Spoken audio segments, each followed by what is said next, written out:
Chers amis, bonsoir. Ce soir, j'ai le plaisir de recevoir Baptiste Cogitor, auteur d'un ouvrage bouleversant, accompagné de son éditrice. Cet ouvrage, qui vous remue jusqu'au fond de l'être, s'intitule « L'enfant comète, Prague 1929, Birkenau 1944, Anus Aschenburg ».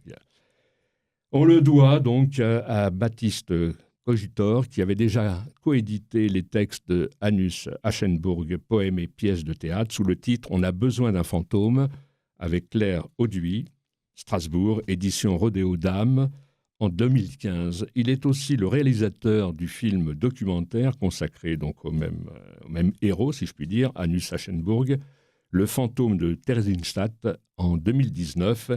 Et aujourd'hui, l'ouvrage « L'enfant comète » est paru chez Plomb. Alors je le dis haut et clair, un texte d'une grande beauté tragique qui retrace, comme le souligne son auteur, l'histoire d'un enfant météore qui illumina la nuit, la plus sombre, d'une traîne de lumière. C'est une étoile éteinte depuis longtemps, mais sa lumière continue à nous parvenir. Alors avec ce texte, où nous accompagnons un enfant poète juif jusqu'à son dernier souffle dans la chambre à gaz de Birkenau, le vertige nous saisit tant l'écriture, d'une grande force empathique, se tient au plus près du réel, et ce, par le biais d'une reconstitution tendue d'imaginaire quant au quotidien de cet enfant, pétri de talent, au milieu d'autres petits compagnons dont la mort était programmée. Avec l'enfant comète, c'est toute la quintessence de la solution finale du peuple juif qui est restituée ici avec non seulement l'extermination des enfants juifs, mais également l'assassinat de la culture, l'éradication du verbe juif dans sa portée universelle, crime contre l'humanité dans son absoluité. Tel est ce qui s'impose à notre conscience à la lecture de ce livre poignant, consacré à cet immense poète en herbe, Anus Aschenburg, qui écrivait, écoutez bien, en 1943, avant de finir sa vie, « Moi, petite créature, je demande au monde l'aumône, je lui demande de ne pas m'écraser de ses pieds d'éléphant. » Agnès Hirst, bonjour. Je vous ai demandé d'accompagner Baptiste Cogitor, car c'est vous encore une fois, qui m'avez fait connaître cet ouvrage, et je tiens à vous en remercier. Pardonnez mon émotion, mais je dois dire que j'ai été très impressionné par la lecture de cet ouvrage. Alors, comment le livre vous est parvenu ? Et je pense qu'il n'a fait aucune difficulté pour être accepté dans le comité de lecture chez Plomb. Alors, je vous remercie. Je suis absolument comme vous, c'est-à-dire que j'ai eu connaissance de ce livre sous forme de manuscrit par l'intermédiaire de la Fondation pour la mémoire de la Shoah. Ah. Je l'ai lu et surtout, je n'ai absolument jamais pu l'oublier après l'avoir lu. C'est-à-dire qu'Anus Aschenburg était dans ma tête de manière récurrente. J'avais été bouleversée par cette lecture. Lecture à deux voix, je le précise. D'une part, le récit en tant que tel du destin tragique du jeune Anouch. D'autre part, la façon dont Baptiste a de s'adresser à lui d'une manière très particulière, extrêmement poétique, comme une sorte d'incantation, de prière, avec ses doutes aussi, pour être sûr qu'il l'a bien décrit. Enfin, c'était tellement bouleversant que je me disais, quand le livre sera paru, j'écrirai à son auteur.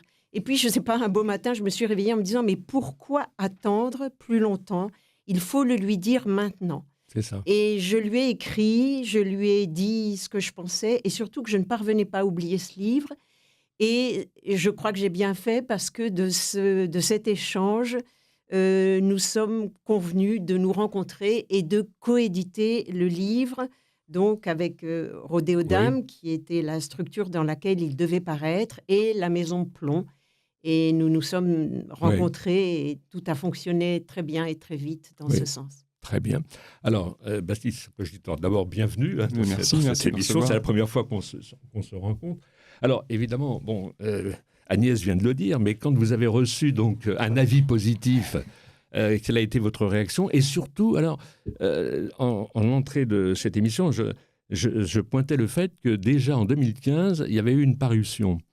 Et donc, en fait, là, il y a une nouvelle genèse, en quelque sorte, de cette création autour de l'édition du livre. Oui, complètement. C'est-à-dire que Oui. moi, je travaille avec la maison d'édition Rodéo Dames depuis sa fondation, donc depuis 20 ans. Oui, En fait, j'avais accompagné Claire Auduit, donc l'autre fondatrice Oui. de la maison d'édition, dans ses recherches universitaires sur le théâtre clandestin dans les camps nazis. oui, Et c'est à cette occasion qu'on avait découvert la pièce de théâtre On a besoin d'un fantôme, écrite par un adolescent dont on ne savait absolument rien, écrite apparemment à l'hiver 43.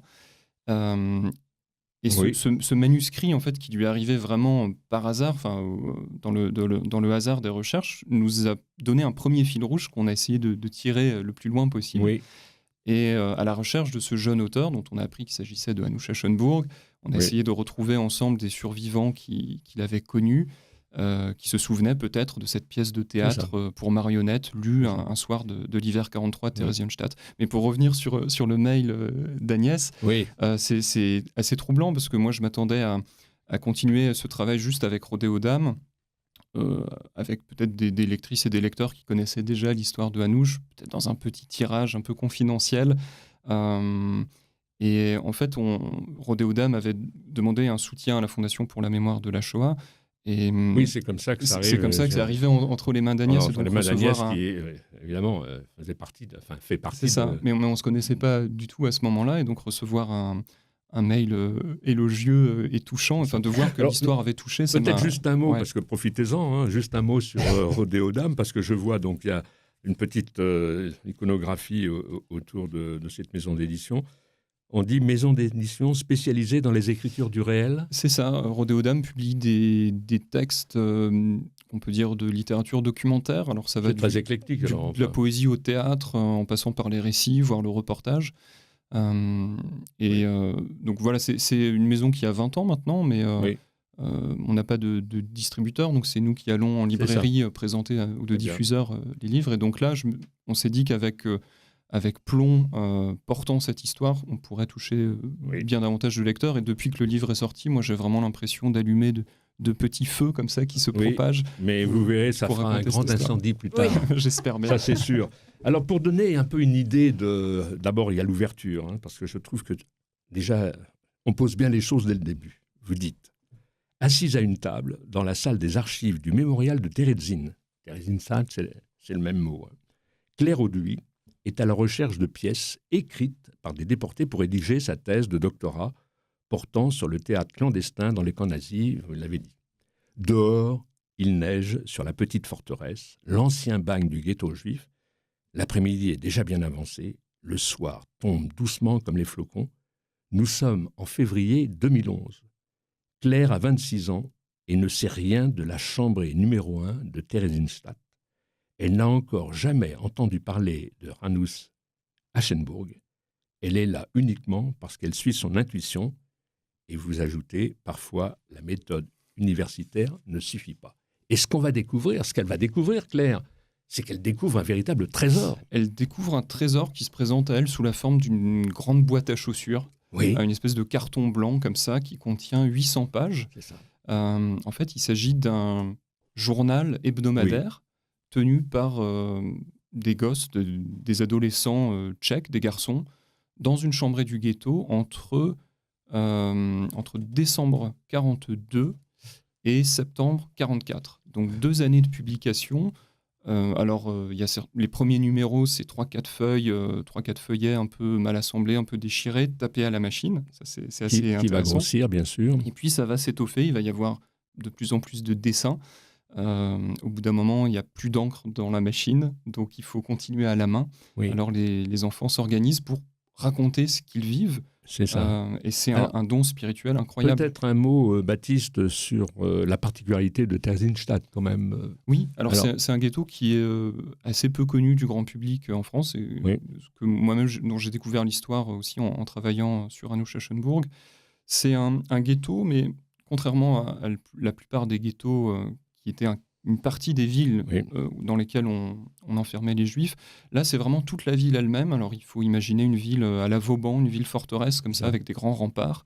Une ville conçue pour 6000 personnes, dans laquelle vont transiter à peu près 140 000 prisonniers, avec des pics de population. Donc 140 000, c'est au total le nombre de gens qui sont passés là.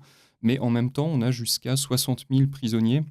Donc 10 fois plus que ce que la ville peut contenir. Ça veut dire que les gens s'entassent en fait dans des greniers, dans des bastions humides. Et la fameuse chambrée aussi. Et alors la particularité, c'est que les enfants sont confiés à des éducateurs. Oui. Alors justement, il y a comme ça des portraits de ces éducateurs qui sont vraiment assez remarquables parce que eux aussi, je dirais, grâce à leur action, il y a une sorte d'esprit de résistance qui se manifeste, en particulier grâce à la créativité qu'ils vont faire diffuser auprès des enfants, quoi.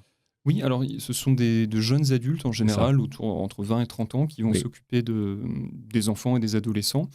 L'idée, c'est de protéger les plus jeunes de la misère ambiante du ghetto en les regroupant dans des chambrées où ils sont un peu mieux nourris, un peu mieux logés. Et la charge revient aux éducateurs de les accompagner au quotidien. Alors les cours, les leçons sont interdites, donc il faut inventer des modes différents pour apprendre. Donc ça passe par le jeu, par des défis, par du théâtre aussi, et c'est là qu'on rejoint l'enquête de Claire. Néanmoins, Vedem donc ce journal hebdomadaire qui s'appelle Vedem. Vedem en tchèque, ça veut dire nous sommes en tête, nous sommes les meilleurs, nous menons.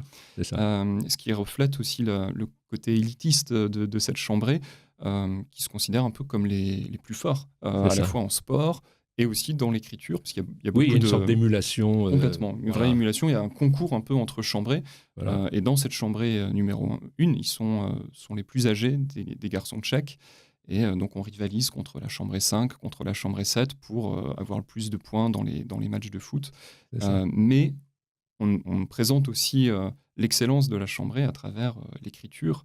Surtout l'écriture. Il y a tout un rituel. Alors ça va au-delà d'une simple chambrée, c'est-à-dire que l'éducateur, qui est un homme très, très brillant, très lumineux, qui est avec eux, qui s'appelle Walter Eisinger, décrète l'autogestion, c'est-à-dire qu'il va confier aux enfants le soin de s'organiser par eux-mêmes et de s'organiser en comité, dans un esprit assez libertaire, en fait. Eisinger est un admirateur des premiers temps de l'URSS. Mais c'est ça qui est frappant, parce qu'en réalité, en toile de fond de tout ça, comme je le disais, la mort est programmée.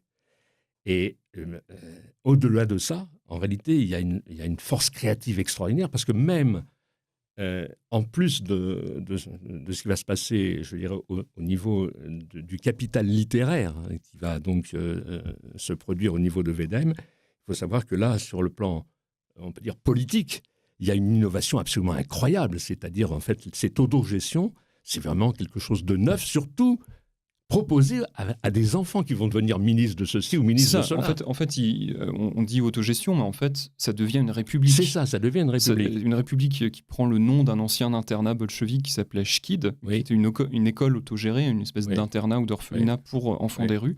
Et là, ce qui est fascinant, c'est qu'au sein de cette ville-prison, qui sert aussi la propagande nazie, ça on ne l'a pas dit, mais Theresienstadt est présentée comme une ville juive offerte par Hitler aux Juifs d'Europe, alors qu'en fait c'est un centre d'enfermement et un centre de transit pour partir à Birkenau. La chambrée 1 en fait se rêve en république. Et non seulement elle se rêve, mais elle se vit comme une république. C'est-à-dire qu'il y a un hymne qui proclame « Chaque homme est notre frère ». Il y a tout un rituel qui ressemble au rituel du Shabbat, mais un Shabbat plutôt laïque, puisque c'est une chambrée plutôt révolutionnaire, bien qu'il y ait d'autres chambrées qui soient plus dans un esprit scout ou dans un esprit sioniste. Là, on élit des responsables de comités. Donc, il y a un comité pour la justice, avec des magistrats, donc des enfants qui siègent pour punir d'éventuels délinquants. Il y a ce fameux comité de rédaction qui va travailler autour de Vedem, où donc chaque semaine, le rédacteur en chef, qui s'appelle Peter Ginz, qui est un garçon assez solaire, assez radieux. Qui ressemble étrangement aussi à Hanuš. C'est un peu son reflet, je trouve, autant Hanuš ils sont assez frères, intellectuellement. C'est vraiment un binôme comme ça, et Hanuš va progressivement entrer dans la danse de l'écriture, et parfois remplir un quart du sommaire de Vedem à lui tout seul. Alors, vous donnez le ton aussi dès le départ, parce que, un enfant de 9 ans qui, en fait, tient la main de sa mère et qui le conduit dans un orphelinat juif de Prague. Et là, ça donne tout de suite le ton sur le plan poétique, puisque en fait, on va reprendre ce qu'il dit, cet extrait de Pensée. Maman, maman, viens ici, nous allons jouer et faire des bisous, on va papoter ensemble. Et puis, plus tard, prends-moi dans tes bras, maman, je suis une feuille sur le point de tomber, regarde comme je me recroqueville avec le froid. Et ça se termine, et vous dites, il va devoir vivre ici, grandir ici, écrire ici, et cela ressemblait à un cœur qui ne bat plus et qui est animé par la vapeur, donnant le choix au monde de venir sous ses roues. C'est... Oui, là, vous avez cité 3 extraits de poèmes de Anoush Schönbourg qui viennent tisser le récit, c'est-à-dire qu'ils viennent s'intercaler dans ma propre voix. Oui, c'est comme ça que mais c'est ça la réussite de l'ouvrage. C'est précisément ce tissage, comme vous le dites. Et alors, à bon escient, et c'est ça l'originalité, encore une fois, c'est que ce qui va annoncer le texte donc, de la trajectoire, c'est votre propre écriture. Je vous cite, par exemple, je prends au hasard, on récolte les livres que d'autres ont semés. Ai-je lu quelque part mon travail, moissonner ton œuvre, moissonner ton œuvre, moudre des mots, faire goûter à d'autres le pain de tes poèmes. Le pain, c'est magnifique, le pain de tes poèmes. Il m'eût fallu un clavier tchèque pour tracer des lettres jamais utilisées, pour écrire des phrases jamais imaginées. Ma question, elle est simple. C'est que, en fait, vous êtes vraiment en osmose avec le personnage, quoi. Il vous touche au fond du cœur, quoi. Comme moi, j'ai été ému au début de cette émission. Mais j'espère pouvoir faire goûter aux autres sa poésie. Je ne suis pas là pour récolter les lauriers qu'il n'a pas eus. Hein. mais j'essaie, oui, de... En fait, au départ, c'était pas écrire quelque chose de poétique pour faire quelque chose de poétique. C'est la voix est arrivée, en fait, cette voix-là, comme tentative d'explorer une existence, en fait. C'est ça. En 2019, j'ai fait un film qui donnait la parole à des survivants qu'il avait connus, qui s'en souvenaient. Et c'est un film, film de témoignage. Moi, j'ai assuré la réalisation, le montage, donc j'ai laissé ma patte, évidemment, à ce film. Je dis pas que c'est un film neutre ou impersonnel, mais j'avais besoin et envie de continuer à explorer un peu cette existence par l'écriture. Aussi parce qu'entre la sortie du film et le début de cette écriture de L'Enfant Comète, j'avais trouvé d'autres textes qui nous avaient échappé en 2015 lors de la première édition. Oui. Donc oui, et cette voix-là, en fait, où j'avais besoin de lui écrire, en fait, de m'adresser à lui, est venue vraiment très naturellement. Et je sais pas si j'ai réussi vraiment à lui rendre une existence. En tout cas, j'ai essayé d'explorer par l'écriture, d'éclairer un petit peu ce qu'a pu être son existence avec toutes les sources que j'avais sous la main, toute la matière, tous les témoignages. Mais justement, pour le refaire exister un peu. Alors, vous reconstituez du réel, mais le réel, il a besoin aussi d'un peu d'imaginaire, bien sûr. Hein, c'est ce qui va se passer pour donner vraiment de la chair au personnage. Mais ce qui est probant dans l'ouvrage, moi, ce qui m'a touché, c'est une quête et, par essence, dont on sait qu'elle va être inachevée d'une certaine manière, parce qu'en fait, on ne pourra pas coller à une vérité absolue. Il reste toujours des zones d'ombre. Il reste évidemment des zones d'ombre. Ouais. Mais, si vous voulez, la force poétique donne vraiment le reflet d'une sensibilité qui va toucher le lecteur. C'est ça qui me semble important. Alors, on va reprendre peut-être sa trajectoire, hein. C'est peut-être le plus simple, c'est-à-dire que le livre se décompose en 3 parties, 3 grandes parties, je vous le dis de tête comme ça, avec aussi, et c'est bien placé au cœur de l'ouvrage, ces textes. C'est ça. Hein. Ces textes qui sont repris aussi à partir de ce que vous avez publié aussi aux éditions... Alors, non, justement, ce sont des textes inédits. Ah, inédits. Très bien, alors c'est bien de le préciser. Il y a une vingtaine de textes inédits, alors il y a plusieurs poèmes, et puis aussi des articles, des essais, des dissertations. Voilà, parce que c'est ça qui est frappant, c'est qu'au-delà de sa propension à donner dans le verbe poétique, disons, il est très éclectique aussi, hein, c'est-à-dire qu'en fait, il va parler de l'art, il va parler aussi de... alors, je prends au hasard sur l'homme, d'instinct et de raison, la bienséance, etc. Il y a de la politique. C'est absolument incroyable. Ce gosse, pour il est très jeune. 14 ans. 14 ans. 13 et 14 ans, déportation. Comment, après votre quête, vous expliquez, je dirais, cette richesse culturelle chez lui? Comment ça s'explique? Je pense que ça vient de son milieu, même si son milieu social, même si on a peu d'éléments là-dessus. Il y a un texte qui nous est parvenu qui s'appelle Introduction, dans lequel il raconte, il explique pourquoi il écrit. Il dit les poèmes sont ce que les amis représentent pour d'autres personnes, donc c'est un garçon plutôt solitaire. Il dit aussi qu'enfant, il fut assez gâté, et il écrit qu'il a grandi dans le luxe. Alors, je ne sais pas à quel point c'était le cas. On sait que son père était un commerçant plutôt aisé. Oui, c'est ça. Donc voilà, dans une famille de la bourgeoisie juive de Prague. Donc voilà, il a accès à de la culture assez tôt. Il est aussi placé, vous l'avez dit, en 1938, à l'âge de 9 ans, dans l'orphelinat juif de Prague, dans lequel il va déjà vivre une première expérience de vie en communauté. Et dans cet orphelinat, il se passe plein de choses au niveau culturel. Bien sûr. Les enfants montent un opéra. Lui est un peu décalé par rapport, je dirais, à l'ensemble des enfants. Oui, il est un peu dans son monde. Voilà, il est parfois farceur, parfois complètement taciturne, peut-être un peu lunatique. Oui. Et en tout cas, il voit assez peu sa mère. Elle vient lui rendre visite. Alors justement, je me tourne vers Agnès, parce que en réalité, là, je crois qu'on tombe juste sur le plan psychologique.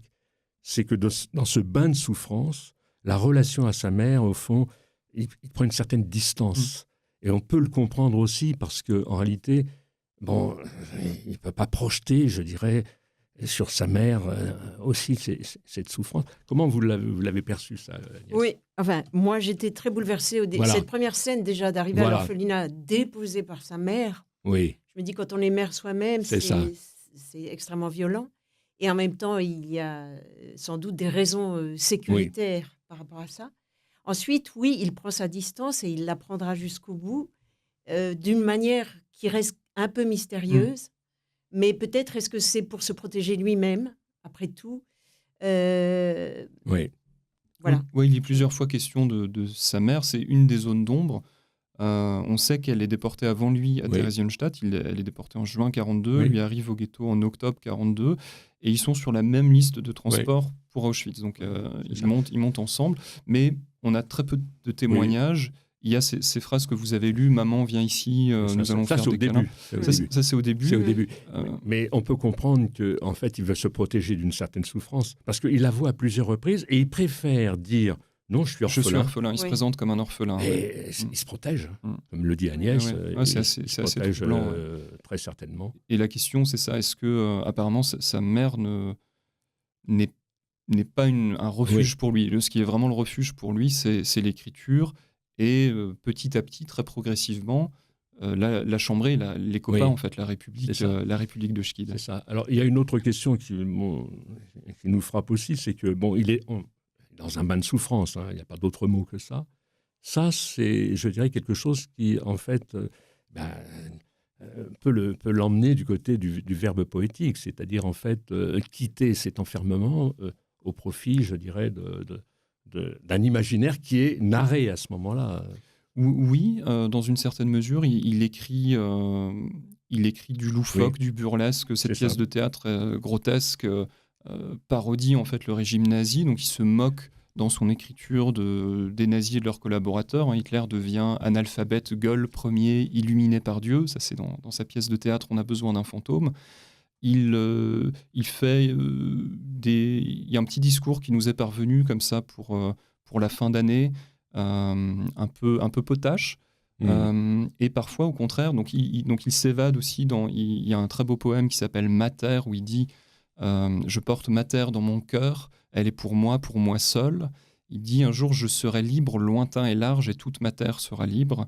Donc on voit qu'il s'évade un petit peu par l'écriture. Et en même temps, on a des poèmes qui sont très terre-à-terre, où il raconte, par exemple, comment une vieille dame est morte dans la nuit en serrant contre elle une photo de son fils. Et ça le bouleverse, par contre. Voilà, il assiste à des choses qui le touchent. La mort le touche et rôde. Et puis, il décrit le ghetto de Theresienstadt. Il dit ce morceau de saleté avec des fils de fer barbelés tout autour. Et ce cœur endormi de 30 000 personnes. Donc voilà, il est dans deux points d'attraction, à la fois l'évasion par l'imaginaire et imaginer l'avenir. Il parle d'un fils qu'il aura un jour. Et puis, en même temps, dans la description de choses insupportables qu'il Oui. transfigure par l'écriture. C'est ça. Alors, au sein de l'Assemblée, il n'est pas toujours bien compris. Voilà, vous Une dites histoire. habituellement à l'écart sur sa couchette, Anus écrit sur le papier dérobé à l'administration juive du ghetto, une poésie bien souvent compliquée et hermétique, de plus en plus sibylline. Et en fait, vous dites lire devant l'Assemblée, parce qu'en fait, il se met en scène aussi. Oui, on s'avance au centre de la ça, Chambrée et on c'est le déclame. rituel de la Oui. Chambrée. Ah, ouais. Lire devant l'Assemblée du vendredi requiert l'humilité et patience. Et alors là, voilà, les commentaires de l'auditoire sont parfois acerbes, voire méchamment gratuits. Les conflits ne parviennent pas toujours à se solder par un duel littéraire dans les pages du magazine secret que le comité de rédaction assemble chaque semaine.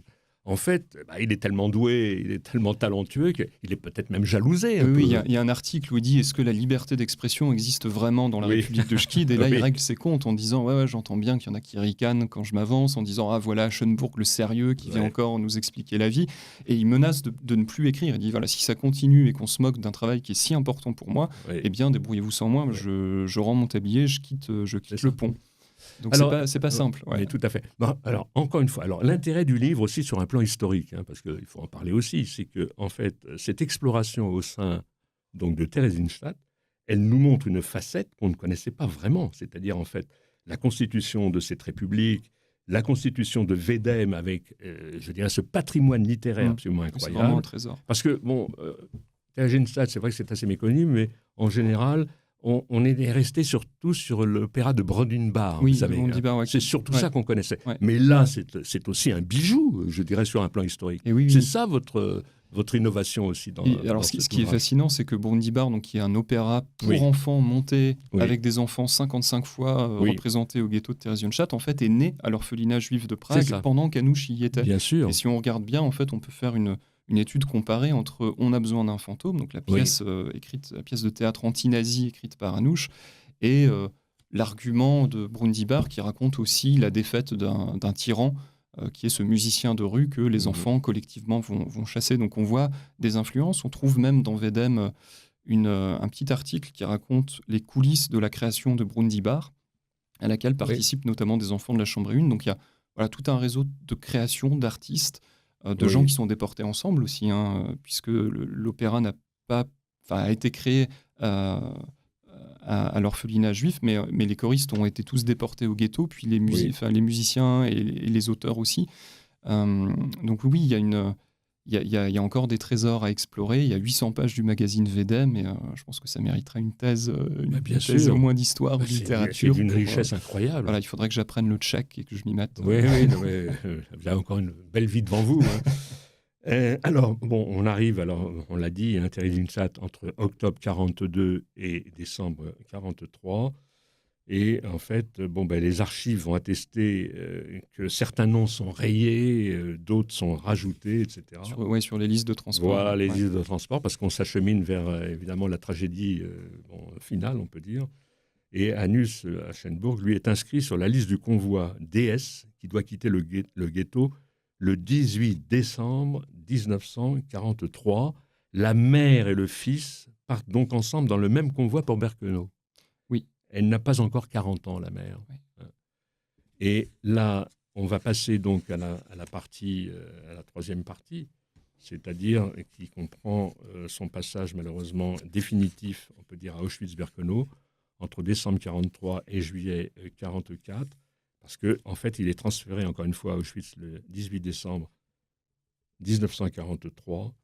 Et là, vous dites, les survivants du ghetto que j'ai rencontrés, parce que effectivement, vous en avez rencontré. On dit que leur holocauste personnel avait commencé à bord de ces wagons plombés, comme si avant ce voyage vers nulle part, les événements ne vous concernaient pas vraiment, comme si soudain, vos corps se rappelaient à vous, avec leurs besoins désormais impossibles à rassasier, dormir, manger, se soulager, s'isoler, vos corps devenus marchandises, un étrange commerce pour l'État. Oui. Étrange commerce pour l'État, ça c'est Anouch à Schönbourg. Voilà, c'est là on retisse à nouveau, où je reprends ces mots. C'est ça. Oui. C'est-à-dire qu'avant, la déportation à Theresienstadt, elle est tragique, elle est sordide, mais pour autant que je sache, les Juifs de Prague arrivent dans des voitures pour voyageurs. C'est-à-dire qu'ils ont encore des bagages. C'est ça. Ils sont pas tatoués, ils sont fouillés, ils sont battus, ils sont humiliés, etc.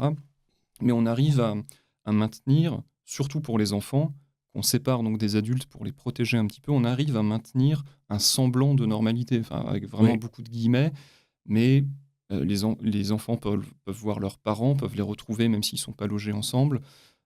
C'est une vie dénaturée, réduite à l'essentiel, mais la survie est possible. Alors que, évidemment, arrivé à Birkenau, là, tout d'un coup, on change de nature, en fait. On arrive dans une usine de mort, et c'est perceptible très rapidement. Et simplement, pour relier un petit peu la petite histoire et la grande histoire, Anouch est déporté à Birkenau dans le cadre d'une opération d'embellissement, puisque les nazis vont proposer au Comité international de la Croix-Rouge de venir visiter le ghetto en le présentant comme un archétype d'un camp de concentration pour civils juifs. Et donc, ils vont mettre en scène, on va repeindre les bâtiments, on va nettoyer les trottoirs, on va planter des rosiers un peu partout dans la ville. Et comme on a 60 000 personnes qui survivent tant bien que mal dans une ville pour 6 000, il faut vider, il faut faire de la place, quoi. Et donc, on va déporter en priorité les moins bien portants, les maigrelets, des enfants, des vieillards, des adultes, et on va les garder en vie dans un camp spécial de Birkenau qui va qui va être surnommé le camp de Theresienstadt ou le camp des familles, où ils vont rester en vie pendant 6 mois, avec plusieurs contingents qui vont arriver, et donc chaque fois rester 6 mois. Ça veut dire que le premier contingent qui arrive en septembre 1943 est détruit, assassiné en mars 1944. Ce qui fait que le contingent arrivé en décembre 1943, qui sera donc celui de Anouch, qui sera détruit en juillet 1944, assiste en fait à cette nuit horrifique, cette nuit des camions, puisqu'on a fait monter les déportés de ce camp, arrivés en septembre sur des camions et directement envoyés à la chambre à gaz. Ce qui fait que la conscience de la mort, elle est précise, elle est aiguë. Ces prisonniers-là, les enfants aussi, survivent dans des blocs qu'on connaît à Birkenau, donc une espèce d'étables mal chauffées ou pas chauffées du tout, à 300 mètres des chambres à gaz. Donc en fait, ils assistent à l'arrivée massive de convois, notamment les convois de juifs hongrois, et qu'ils partent directement au gaz. Et puis ce qui est atroce, c'est on le pressent avec l'espoir d'être épargné. Parce qu'en réalité, la vie continue quand même, malgré tout, puisqu'il y a des spectacles qui sont donnés, où là, on voit la force de la résistance, je veux dire, culturelle, quoi. Qui continue depuis Theresienstadt. C'est ça. En fait, on envoie là-bas des éducateurs qui vont créer un bloc de jour, un bloc où les enfants vont passer la journée, les plus jeunes, donc jusqu'à 15 ans. Et dans ce bloc, en fait, on est comme à Theresienstadt, on prépare des spectacles, on raconte des histoires, on fait cours, mais en jouant à nouveau, puisqu'on n'a pas le droit de faire cours. Bon, l'allemand est toléré, on a le droit d'enseigner l'allemand. Voilà, les nazis veulent contrôler ça. Et comme à Theresienstadt, on trouve des parades, des stratégies pour continuer à essayer de protéger les enfants. Mais évidemment, on n'y arrive pas, parce que les enfants parlent de la mort qui est constante, qui est omniprésente autour d'eux. Et ce qui est affreux, c'est qu'ils jouent aussi à la mort. Ils jouent à la mort, ils imitent les capots, ils imitent les SS, ils jouent à la visite des SS, etc. Ils jouent même à la chambre à gaz. Les plus jeunes d'entre eux, ils fabriquent des trous, ils jettent des pierres dedans. Donc c'est absolument effrayant, mais malgré tout, c'est un sursis, et les adultes essayent de porter les enfants le plus loin possible pour...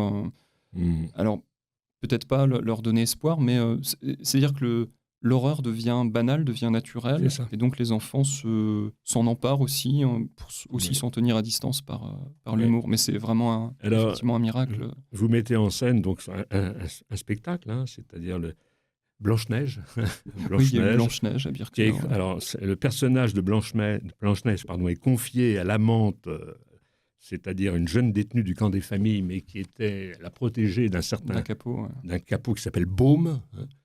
Et en fait, alors, le spectacle est mené à bien, et vous dites, content de son initiative, cette ordure de Baume a convié les SS au spectacle. Oui, les SS passent dans le bloc des enfants. Et ces maîtres se sont tenus au dernier rang, peut-être pour ne pas s'approcher de la petite vermine juive en guenilles, ou pour ne pas se laisser trop attendrir par ces gosses affamés.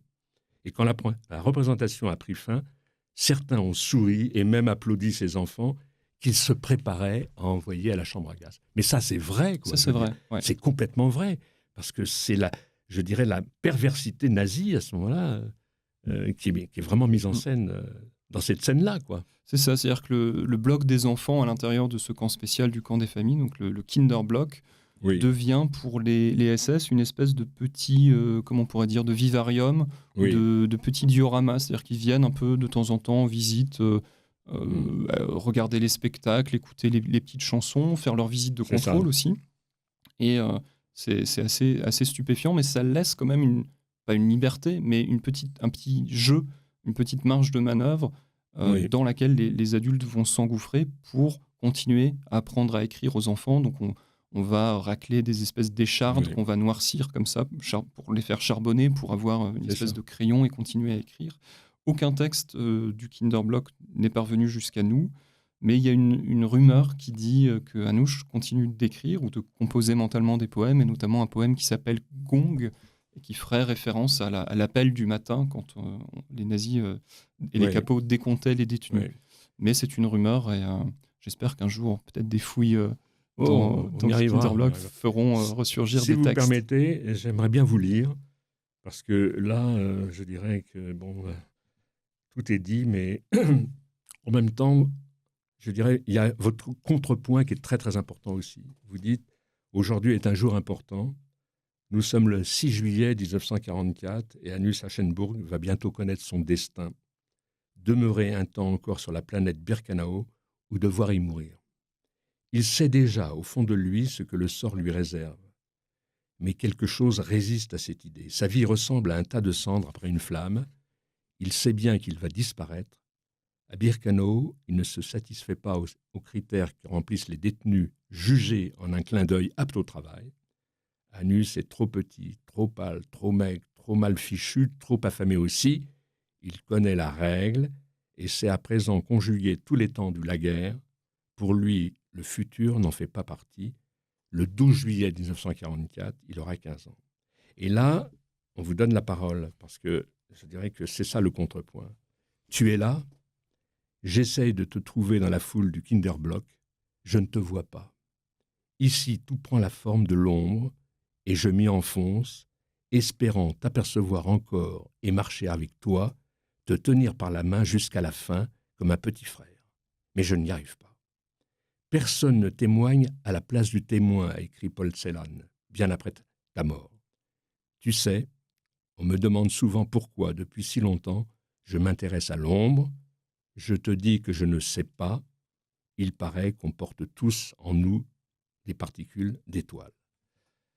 Il y a encore une suite, mais je vous redonne la parole. C'est qu'en réalité, c'est Hanus, il vous a tenu, j'ai presque envie de dire, jour et nuit, quoi. Oui, c'est vrai ou pas ? Ça fait presque 15 ans en fait que je l'ai rencontré. Voilà. Alors c'est vrai que j'aurais préféré le rencontrer chez lui, vieux monsieur, à Prague, dans son appartement. On aurait parlé de littérature, on aurait parlé peut-être de Kundera, qui est né la même année que lui. Comme d'autres témoins que j'ai rencontrés, on aurait parlé de la place de la poésie dans sa vie, mais malheureusement, je l'ai rencontré sous une forme d'archive en fait, et archive indéchiffrable pour moi, qu'il a fallu traduire, qu'il a fallu explorer. Mais oui, c'est une existence que j'accompagne plutôt que l'inverse, que j'essaye de porter, de faire connaître. Agnès, qu'est-ce que ça vous évoque ? Je voudrais dire une chose. Il y a une expression que j'adore dans ce livre, c'est « il brille noir ». Ah oui. Et je trouve que ce livre, qui est rempli d'ombre, dégage une lumière qui continue de briller, mais voilà, qui vient nous chercher et qui brille et qui ne s'éteint jamais. Et ça, je trouve ça magnifique. Oui, c'est ça, voilà. Tout à fait. Alors, est-ce que vous savez qu'à travers votre quête, au fond, encore une fois, une quête inachevée avec les zones d'ombre, mais l'ombre de laquelle jaillit une véritable lumière, est-ce que vous savez que vous avez rempli une mitzvah ? Vous savez, dans la tradition juive, une mitzvah, c'est vraiment une bonne action. C'est-à-dire que, en fait, grâce à cet ouvrage-là, vous redonnez une existence, au sens propre du... Moi, c'est ce que j'appelle, si vous voulez, un acte pur de mémoire. Moi, j'ai l'impression d'avoir fait ce que j'avais à faire. Non, mais vous savez, quand vous savez que les justes, par exemple, les justes protestants du Chambon-sur-Lignon, pour les citer, quand on s'adressait à eux après en disant « mais c'est formidable ce que vous avez fait », ils vous engueulaient en disant « mais attendez, je n'ai fait que je dirais, c'est c'est mon rôle d'humain, voilà. Oui, vous, c'est un peu ça, quoi. C'est un peu ça, ouais. En fait, j'ai l'impression que quand on croise une existence comme ça, quand Oui. on croise un auteur, en fait, parce Oui. que c'est ça, au fond, dont Oui. il est question, c'est que Oui. croiser un enfant qui a ce génie-là, Oui. qui est traversé par cette force d'écriture, ça interroge, et puis on s'interroge pas très longtemps, c'est-à-dire qu'il faut en faire quelque chose. C'est ça. Mais après, moi, j'ai l'impression d'avoir... Oui, alors mon devoir, je sais pas, en tout cas, d'avoir fait ce que j'avais à faire, mon travail. Et bien maintenant, sûr. c'est plutôt aux gens de s'en emparer, de continuer à le faire vivre. On a fait plusieurs rencontres en librairie, c'est très émouvant. Oui, justement, de faut voir en des gens parler, il faut en parler. à qui on transmet ça, en fait, voilà. et qui disent Et ça, je vais porter ça, je vais le porter à des enfants. C'est ça. Oui. En librairie, donc vous avez fait des signatures, je suppose, à la rencontre du public. Voilà, donc Oui. vous exposez un peu ce qui se Et passe. puis des rencontres en lycée, en collège aussi. Oui, Je on a un diffuse mon projet, film, Ah oui. je le lis au livre, au poème, donc ça passe à la fois sur... Comme je suis journaliste de formation, C'est ça. je parle de propagande, comment VDM est un outil contre la propagande nazie, une arme aussi. Oui. Comment se battre quand on a 15 ans, quand on n'a pas d'arme. Sous-tendu par un humour extraordinaire. C'est ça, comment l'humour Voilà. peut tenir la peur à distance, comment parodier Hitler, en faire un analphabète, ça fait rire, et du coup on a un peu moins peur, donc il y a tout ça. Donc oui, ça devient aussi un outil de transmission, et pas simplement... Alors, il y a un lien, on va dire, intime avec l'existence, qui est une forme d'existence. J'ai essayé d'explorer ça par l'écriture, de mettre un peu de lumière dans cette ombre, un peu, je dis dans le livre au début, un peu comme un spéléologue qui descendrait comme ça dans un gouffre. On ne peut pas tout explorer, on ne peut pas tout tâtonner, on ne saura jamais s'il y a des choses qui resteront, vous l'avez dit, éternellement dans l'ombre. Oui. Mais c'est voilà, une petite existence. D'ailleurs, j'ai eu du mal à finir le livre à cause de ça. Je me souviens très bien en écrivant la dernière partie que j'avais envie de continuer la narration, parce que tant qu'on raconte, finalement, il est en vie. Maintenant, c'est tant qu'on le lit, finalement, il continue d'exister très fort. Du côté de Prague, est-ce qu'on fait quelque chose autour de lui? Est-ce qu'il a un éclairage? Comment ça se passe? Alors, jusqu'ici, il était assez peu connu. Il y a une école alternative qui avait fait un projet autour de lui. Ils ont publié un petit peu quelques poèmes en tchèque et en anglais. L'ancien orphelinat est devenu une école communautaire. Il y a un petit Stolperstein, vous savez, c'est les pavés en laiton qui sont mis devant les demeures d'où les Juifs sont partis en déportation. Donc il y a des petites traces très discrètes. Mais la très bonne nouvelle, c'est, mais je laisse peut-être mon éditrice en parler. Est-ce que les éditions Plomb vont traduire Voilà. Oui, on est en pourparlers, même en négociation. Et il mérite aussi une traduction en anglais. Il mérite plusieurs traductions. En tout cas, Anouche revient en République tchèque aujourd'hui. Belle aventure qui commence et qui se poursuit plus exactement. Oui. Alors, il faut dire quand même qu'on peut se consoler, entre guillemets, parce qu'à la fin, c'est la page 232, vous lui écrivez, quoi. Vous lui dites « Tu aurais aimé savoir que VDM est sauvé, que le journal clandestin de la Chambrée numéro 1 est désormais accessible au monde entier. Tu aurais aimé voir les adolescents, les élèves s'emparer de tes textes, faire de toi leur ami, leur camarade, leur frère, 75 ans après ta mort. Et tu aurais aimé entendre parler parmi ceux qui d'habitude ne s'expriment pas, etc., etc. » Et vous dites à la fin, donc, de toi, des survivants, garde le souvenir d'un gamin étrange, frêle, aux grands yeux, les pieds touchant à peine le sol, perdu dans son propre monde, différent du nôtre, d'un poète qui regardait les nuages, d'un enfant toujours en train d'écrire, qui cherchait une forme à donner aux phrases qui le traversaient. Mais qui dira l'enfant que tu fus vraiment ? Ça se termine avec ce point d'interrogation, et c'est tout à votre honneur, parce qu'en réalité, vous ne bouclez pas la boucle de l'exhaustivité, vous laissez, le lecteur aussi se faire sa propre idée, c'est ça qui est important. Exactement ça, c'est au lecteur de compléter les manques et de faire travailler aussi son imaginaire.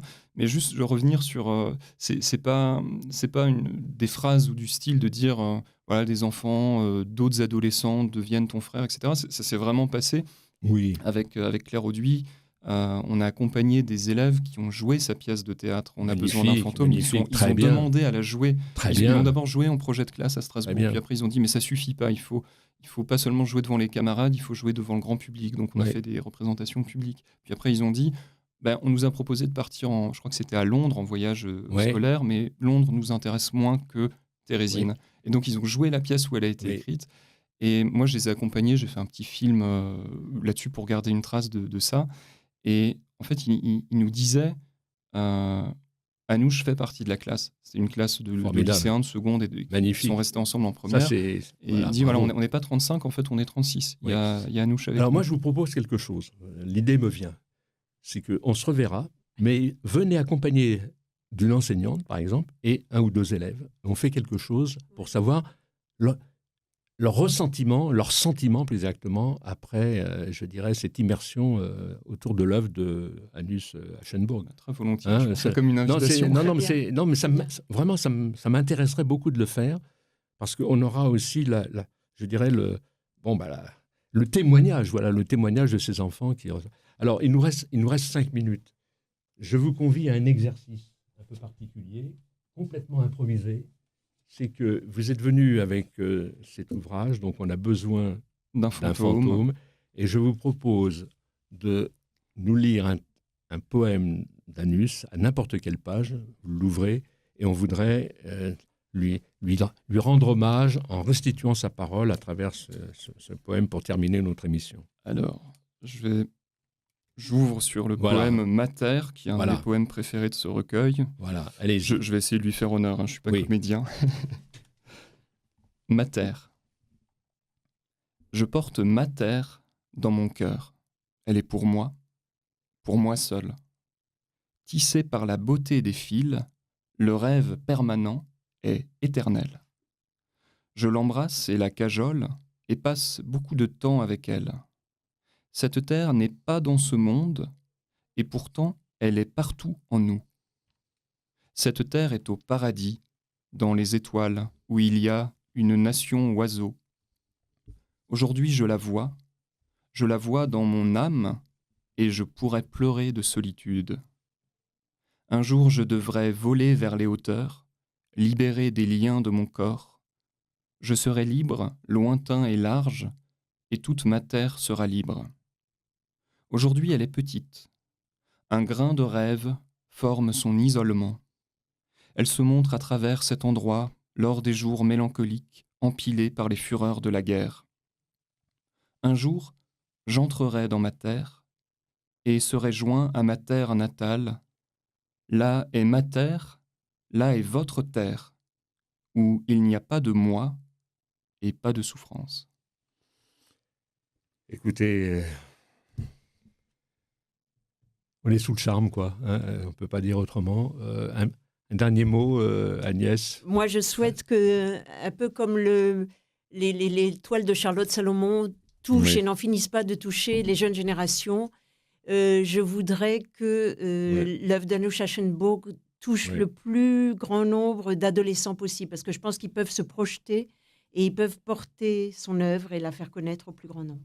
Oui, mais en tous les cas, il y a une belle aventure qui va se poursuivre, ça c'est certain. Je l'espère. En tout cas, moi, je continuerai à porter son histoire. On en est sûr. En tous les cas, je voudrais rappeler donc Baptiste Cogitor, L'Enfant Comète, Anus Aschenburg, Prague 1929, Birkenau 1944, et on peut dire que c'est donc un attelage entre Plon et Rodéo d'âme qu'on vous recommande vraiment très chaleureusement.